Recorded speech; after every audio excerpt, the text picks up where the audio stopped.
The burial was on a Friday, and by Sunday, my son was already talking about real estate. I want you to understand something before I tell you the rest of this.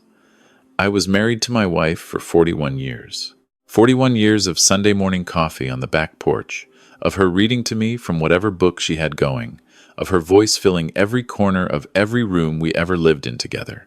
Her name was Ruth. She was 63 years old when the cancer took her, and she was still the most stubborn, sharp-minded, quietly brilliant woman I had ever known, right up until the last morning. I am 66. I spent 30 years as a Finnish carpenter before my knees gave out. My hands are not smooth. I am not a man who is easy to surprise, because I spent most of my life reading wood grain and understanding the difference between what something looks like on the surface and what it actually is underneath. My son did not know that about me. Or maybe he forgot. I should tell you about him. His name is Marcus, and he is 38 years old. And he is not a bad person in the way that a person who hurts animals or steals from strangers is a bad person. He is bad in the quieter, more comfortable way that some people become when they have been given just enough their whole lives to believe they deserve more. He grew up in a good house. He went to a good school. His mother and I paid for most of college. When he got married 6 years ago, we gave him and his wife Cassandra $20,000 to put toward a down payment on their first home. I mention all of that not to ask for gratitude.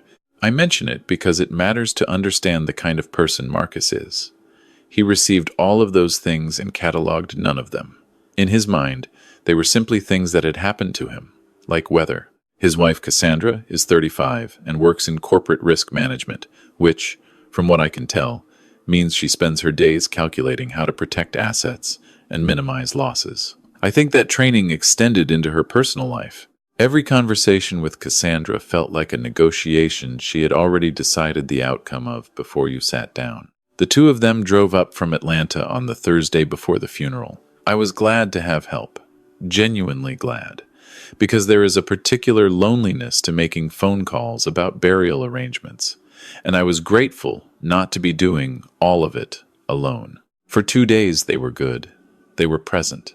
Marcus cried at the graveside, and I believe those tears were real. It was Sunday afternoon, the day after we buried Ruth, when Cassandra sat down across from me at the kitchen table with a yellow legal pad and a mechanical pencil, and a look on her face that I recognized immediately. She had been to the house before, of course, many times, but something in the way she moved through it that afternoon was different. She was measuring. My son sat beside her with his hands folded on the table. The house we are talking about is a craftsman bungalow in East Nashville, 3 bedrooms, just over 1,200 square feet, on a corner lot with a tulip poplar in the front yard that Ruth planted herself 22 years ago. The neighborhood has changed considerably in the last decade. Houses on our block are selling for things that would have seemed like a misprint when we bought it. We bought it for $87,000 in 2001. I know what it's worth now. So did Cassandra. Dad, Marcus said, leaning forward a little. We've been thinking. I looked at him. I waited. He said they had been concerned about me, about how I would manage. He said the house was a lot of upkeep for one person, that the yard alone was significant, that the stairs to the second bedroom had always been steep, that the neighborhood was getting noisier with all the development. He said it in that particular way people have when they are delivering a conclusion they reached a long time ago and dressing it up as a conversation. We found some really lovely communities, Cassandra said. She slid a piece of paper across the table. I did not look at it. She said, "There's one in Smyrna that has a waiting list, but we think we could get you on it." I said, "What kind of community?" She smiled. She said, "Senior independent living, beautiful facilities, social activities. They have a wood shop." I nodded slowly. I said, "And the house?" Marcus said, "We could help manage the sale. Cassandra knows a realtor. Given the market right now, you'd walk away with more than enough to cover the community fees for years." I looked at my son. He was watching me with an expression I can only describe as practiced. It had the shape of concern, but the texture of something else entirely. I thought about Ruth. I thought about the last conversation we had, 3 weeks before she died, in the small hours of a Tuesday morning when neither of us could sleep, and she had taken my hand in hers and said, "George, listen to me carefully." I said to Marcus and Cassandra, "Let me think about it." Cassandra clicked her mechanical pencil twice. She said, "Of course. Take all the time you need." They left on Monday morning. I stood on the front porch and watched them back out of the driveway, and I was already thinking about the phone call I needed to make. Let me tell you about my wife. Ruth grew up in Harlan County, Kentucky. Her family had owned land there for 4 generations. 112 acres of eastern Kentucky hillside, with a creek running through the lower third of it, and a stand of white oak on the ridge that her grandfather had refused to sell to the timber companies twice, once in the 50s and once in the 80s. Her parents were gone. Her brother had moved to Oregon 20 years ago and had no interest in the property. The land had passed to Ruth entirely when her mother died 8 years back. I had been to that land exactly 6 times in our marriage. Ruth went every summer by herself, sometimes for 2 or 3 weeks. She would come back quieter and more settled than she had left. She loved it in a way that was almost private, almost separate from me, and I understood that and respected it. She had grown up with the sound of that creek. What I did not fully understand until the conversation she and I had 3 weeks before she died was the extent to which she had been planning. "George," she said, "I've taken care of some things." She squeezed my hand.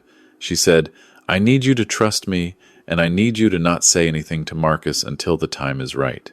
She told me to call her attorney when I was ready. She told me his name was Daniel Pritchard, and that his office was in Lexington, and that he had been holding a sealed envelope from her for the past 14 months. She said, "Cassandra is going to try to manage you." She said it without anger, just with the clear, matter-of-fact tone she used when she was stating something she had observed and verified. She said, "Let her think she is," then called Daniel. She closed her eyes. I sat with her in the dark. I waited 3 weeks after the funeral before I called Daniel Pritchard. I needed that time. I needed to grieve properly, and I needed to think clearly, and I also needed to have a few more conversations with my son so that I understood the full shape of what I was dealing with. Marcus called me twice that first week. The calls had a structure to them. He would ask how I was doing. I would say I was managing, and then after a few minutes, the conversation would find its way back to the house. He mentioned twice that spring was a good time to list. He mentioned once that the longer I waited, the more I would be asking buyers to do the work of imagining themselves in a space that was. And here he paused. That was so specifically Mom's. I let him talk. I said things like, "You're probably right, and I hear you, and I'll give it serious thought." On the 8th day after the funeral, Cassandra sent me a spreadsheet. It was a detailed breakdown of the projected sale price of the East Nashville house, estimated closing costs, the monthly fee structure at the Smyrna community, and a projected timeline showing that if I listed by May 1st, I could be in the community by July.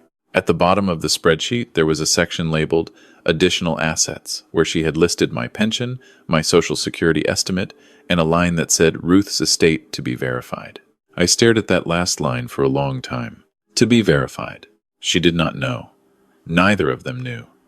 And the reason they didn't know was that Ruth had never talked about the Harlan County land with Marcus in any meaningful way. She had mentioned it occasionally over the years in passing, the way you might mention a place you used to go. In his mind, if he thought about it at all, it was probably a scrubby patch of old Kentucky hills with no road access and minimal value. He had never been there. He had never asked to go. He did not know about the lease agreement. 6 years ago, a renewable energy company had approached Ruth about a long-term lease on the ridge portion of the property for a small wind installation. Ruth had consulted with 3 attorneys and a land use specialist before she agreed. She negotiated hard. The lease was 30 years, with renewal options, and it generated a payment of $26,000 per year, indexed to inflation. She had been quietly depositing those payments into an account I did not have my name on, because she wanted to protect it. She said she wanted it clean and separate and fully documented in her name alone until she could transfer it properly. She had been doing that for 6 years. The account had a balance of $163,000. The land itself, according to the most recent appraisal Daniel Pritchard had commissioned, was valued at $340,000 based on the existing lease income and the remaining timber value on the lower parcels. Ruth had amended her will 14 months before she died. Everything passed directly to me. The Harlan County property, the lease account, a small investment account she had opened with inherited money from her mother that I had honestly forgotten about, totaling another $48,000. Daniel Pritchard had filed the paperwork. It was done. It had been done for over a year. All of it bypassed the estate entirely. All of it was already mine. I called Daniel Pritchard on a Thursday morning in late March, standing in Ruth's garden with a cup of coffee getting cold in my hand. He was a calm, careful man in his 60s with a quiet voice and the kind of measured competence that made you feel immediately that everything was going to be handled correctly. He confirmed everything Ruth had told me. He said he was sorry for my loss. He said Ruth had been very thorough and very clear about her intentions.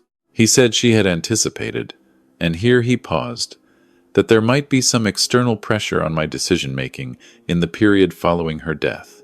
I said, she was usually right about things like that. He said, yes, that was my impression of her as well. He told me there was nothing I needed to do urgently. Everything was legally established. The transition of assets had been structured to occur automatically upon her death, with documentation already filed. He told me to take my time, live my life, and call him if anything complicated arose. I thanked him and hung up and stood in the garden for a while. The tulip poplar in the front yard was just beginning to bud. Ruth had planted it as a sapling she'd brought back from her mother's property in a plastic bag of damp soil. The summer of the year Marcus graduated high school. She had chosen that spot carefully, pacing off distances from the property line and the water main and the power lines. She knew exactly what she was doing. She always knew exactly what she was doing. Marcus called the following Tuesday. By this point his tone had changed slightly. The gentleness was still there, but it had a new edge under it, a small impatience, the way a person sounds when they have been expecting a specific answer and are becoming confused that it hasn't arrived yet. Dad, he said, have you had a chance to think more about the house? I said, I've been thinking about it a lot, actually. He said, and? I said, you know, I've been looking at those numbers Cassandra sent. I think you all might be right. There was a silence. Then his voice shifted, became warmer again, more familiar. He said, I'm really glad, Dad. I know it's hard. I know what the house means. But I really do think this is going to be better for you. I said, the thing is, I want to handle this the right way. I want to make sure everything goes smoothly. Could you and Cassandra come up this weekend? I'd like to sit down together and talk through the details. He said, of course. He said, absolutely. He said they would be there Saturday. I spent the next 4 days doing very little except sitting in the house and moving through it slowly, room by room, the way you do when you are deciding what something means to you. I sat in Ruth's reading chair in the corner of the bedroom. I ate dinner at the kitchen table with the chair across from me empty. I went down to the basement and stood in front of my workbench and looked at the cabinet I had been building her for the back hallway, still unfinished, still needing its final sanding and its hinges. I finished the cabinet. I don't know why, exactly. It felt like something that needed to be completed. On Friday night, I called my oldest friend, a man named Warren, who I had known since we were both apprentice carpenters in 1982, who lived now in a small house outside Cookville, and who had never once, in 44 years of friendship, given me bad advice when I actually asked for it. I told him the whole story. He listened without interrupting, which is one of his best qualities. When I finished, he was quiet for a moment. Then he said, Ruth set this whole thing up? I said, yes. He said, Lord have mercy, she was something else. I said, she was. He asked what I was going to do. I told him. He laughed, a long, low laugh that I hadn't heard from him in a while, and he said, George, you let me know how that goes. Marcus and Cassandra arrived Saturday morning. They had driven up from Atlanta again, and this time there was an energy between them that I recognized as the specific alertness of people who are close to getting something they want. Cassandra was dressed like she was going to a meeting. She had a leather portfolio. I made coffee. We sat at the kitchen table. I said I had been doing a lot of thinking. I said it was hard, being in the house, that they were right, that it was too much, that every room had so much of Ruth in it that some mornings I could barely move through them without stopping. That part was true. I said it plainly, and Marcus reached across the table and put his hand on my arm, and I could see that he meant it and that he also wanted this conversation to proceed efficiently. Cassandra said, "We think this is really the right move, Dad." I noticed she had started calling me that recently. She had not always done that. I said, "I've been thinking about the house specifically, about what you said, and I think I want to transfer it directly to you, both of you, rather than going through a sale." Cassandra's pen stopped. Marcus said, "What?" I said, "A gift deed. I've talked to someone about it. It's cleaner. No realtor, no closing costs. It would go directly to you. You can do what you want with it. Sell it, keep it, whatever makes sense." Marcus looked at Cassandra. Something passed between them that they tried to keep out of their faces and did not entirely succeed. He said, "Dad, you don't have to do that." I said, "I know I don't have to. I want to. The house is going to need some work. I should tell you that up front. The roof has maybe 3 years on it. I want to be honest with you. And there's been some settling in the foundation on the east side that I've been monitoring. A contractor looked at it last fall. He said it was manageable, but it would need to be addressed. Probably 60 to 80,000 to do it right." I watched Cassandra's pen move slightly on her legal pad. I saw her adjust something. I kept going. I said, "The HVAC is original. The electrical in the basement workshop is not up to current code, which means any buyer is going to flag it on inspection. I want you to go in with clear eyes." Marcus said, "Are these all things that would affect the sale price?" I said, "Significantly." He said, "How significantly?" I said I'd had a rough estimate done. I said the honest number after repairs and commission, if they went the sale route, was probably 230 to 250. Maybe a little more if they got lucky with a buyer who didn't look too hard. Cassandra wrote something down. I could not see what it was. I said, "So, if you want it, it's yours. I'll talk to a real estate attorney this week. We can have the deed transferred inside of 30 days. Marcus looked at me. He said, "And you're sure about this?" I said, "Son, I've never been more sure of anything." He reached over and hugged me. It was a long hug, and I let it be long. I patted him on the back. Over his shoulder, I could see Cassandra making a small, controlled smile at her legal pad. We had lunch. They stayed until mid-afternoon. When they left, Cassandra hugged me too and called me Dad again and said, "We're going to take such good care of this place." I said, "I know you will." I watched them pull away down the street, and then I went inside and sat in Ruth's chair, and I said out loud to the empty room, "How am I doing?" I could almost hear her answer. The deed transfer took 22 days. My real estate attorney, a quiet woman in her 50s named Patricia, who came recommended by Daniel Pritchard, handled everything efficiently. She asked me once, privately, whether I was certain about this decision. I told her yes. She nodded and went back to the paperwork. The day the transfer was finalized, I called Marcus. I told him it was done. He said, "Dad, this means everything to us. It really does." He said they were going to take the summer to think about what they wanted to do with it. He said Cassandra had been in touch with a contractor friend of hers about the foundation estimate. I wished him luck. 2 days later, I loaded my truck. I did not take everything.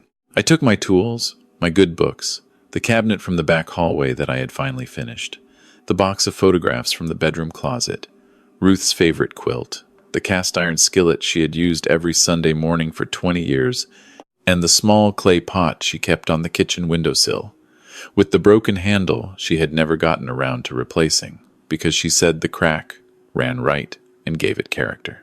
I drove east on I-40 and then north on 75 and then off onto state roads that got smaller and slower as the hills got bigger. I had driven this route exactly once before, 6 years ago, when Ruth had asked me to come with her and I had said yes, in the way you say yes to things that matter to the person you love more than anyone. Harlan County looked the way I remembered it.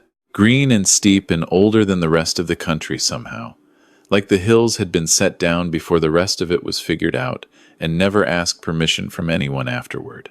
The roads narrowed to 2 lanes, and then the 2 lanes to one, and then the 1 lane to a gravel track that climbed through second-growth forest, until the tree line opened, and I was on the ridge. The farmhouse had been used by Ruth's family as a seasonal place for decades. It needed work.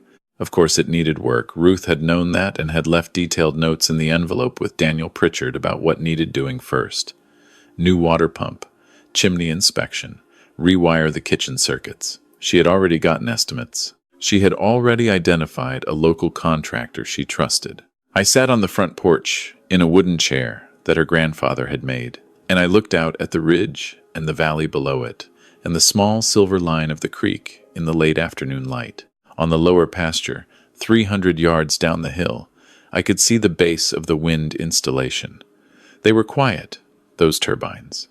People imagine them louder than they are. They turned slowly in the April wind and made almost no sound that I could hear from where I was sitting. I thought about calling Warren, but I didn't. I just sat there. After a while, the light changed, and the valley went dark from the bottom up, and the sky stayed bright longer than you'd expect. I thought about Ruth, sitting in this exact spot. I thought about her sitting here alone every summer, reading her books and watching this same sky, carrying this place in her the way she carried the rest of her private, precise, deeply considered life. She had known a long time before I did what was coming, what the shape of it would be, what Marcus and Cassandra would eventually ask for, and how they would ask for it, and what the consequences would be if I simply let it happen. She had known, and she had spent 14 months doing something about it, quietly, without telling me until she had to, because she knew I would have argued with her, or told her it wouldn't come to that, or some other well-meaning, useless thing. She had protected me the way she always protected me. By simply doing the work. I want to be clear about one thing. I do not want you to think this story is about money. The money matters because money is what my son came for. And it matters because the difference between having it and not having it is the difference between being able to live on my own terms and being managed. But I did not sit on that porch feeling triumphant. I sat there feeling the particular heaviness of a man who has just put 41 years of his life in the ground and is trying to figure out what the next part looks like. What I felt, underneath everything else, was grateful. Grateful in a way that made my chest hurt. She had done all of this for me. She had sat with a Lexington attorney in the middle of her cancer treatments and amended her will and set up the trust documents and arranged the estate so that the life we had made together could not simply be dissolved by someone else's spreadsheet. She had done it while she was sick. She had done it while she was scared.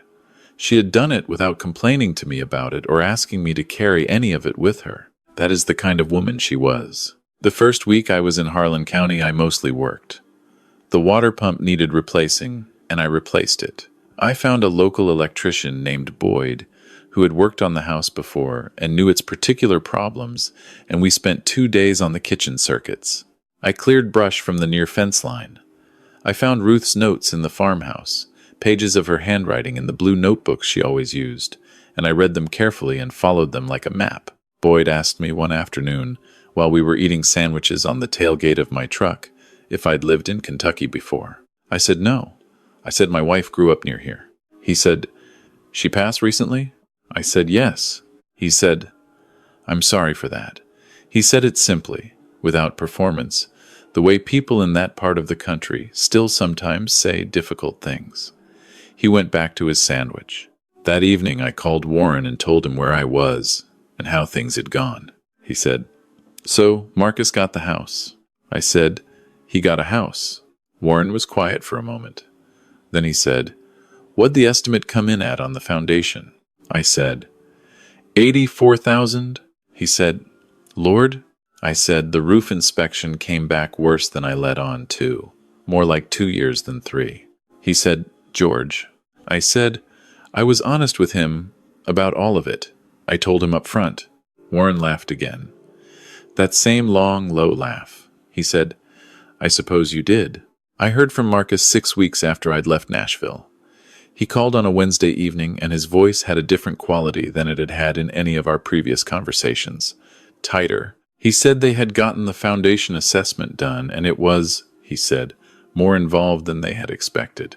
He said the contractor had found a secondary issue with the drainage on the east side that was contributing to the settling, and that the full remediation, between the structural work and the drainage correction and the section of flooring that had to come up, was going to run over 100,000. I said, I'm sorry to hear that. He said, Dad. He paused. He said, did you know it was that bad? I said, I told you the foundation needed to be addressed. I told you that before you took it. He said, yeah, you did. There was a silence. I let it be a silence. He said, where are you anyway? Mom's family place? I said, yes. He said, is it nice up there? I said, it's very nice. Quiet. Good air. He said, that's good. He said it like a man who is trying to mean it and mostly succeeding. He said, I'm glad you're somewhere good. I said, how's Cassandra? He said, she's okay. Adjusting. It's been a complicated spring. I said, I imagine. He said he had to go. He said he would call again soon. He said he loved me. I said I loved him too. That was true. It has always been true. Loving your children and seeing them clearly are not the same thing, and they do not cancel each other out.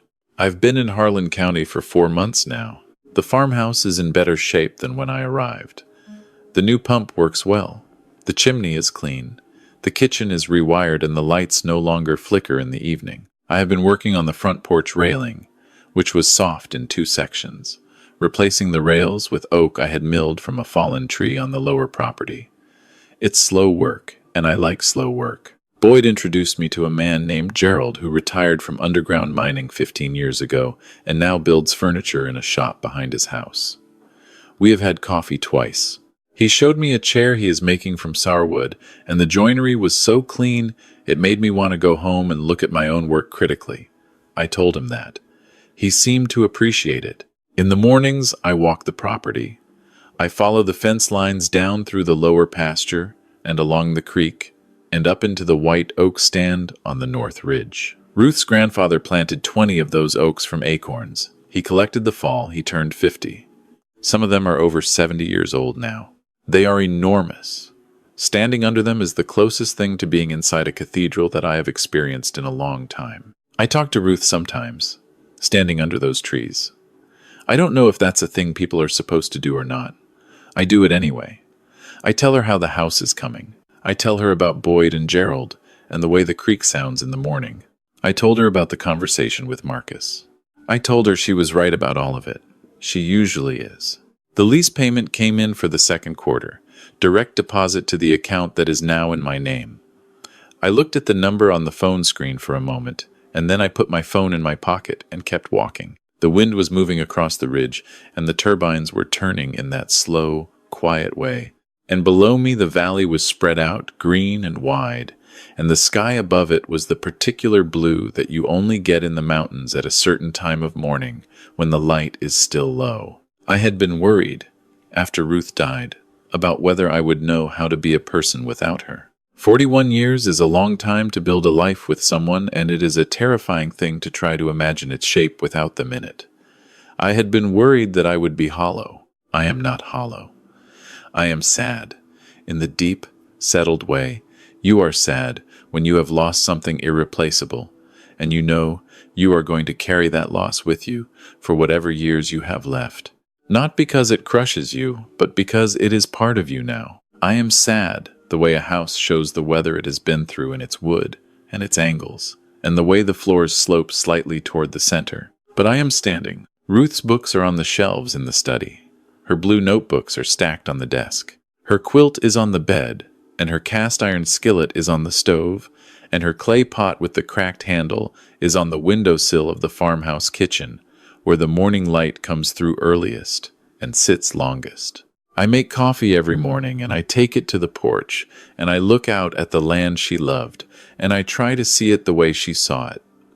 I don't entirely succeed, but I am learning. Marcus called again 2 weeks ago, longer this time. More like the calls we used to have before all of this started, before his mother died, and the other version of him arrived at my kitchen table with a legal pad. He asked about the house, about what I was working on, about whether I had met any people up in the county. He asked about the land. I told him about the oaks. He was quiet for a moment, and then he said, "Mom always talked about those trees." I said, "I know she did." He said, "I never went up there. I should have gone." I said, "You can still go. Anytime you want." He said, "Really?"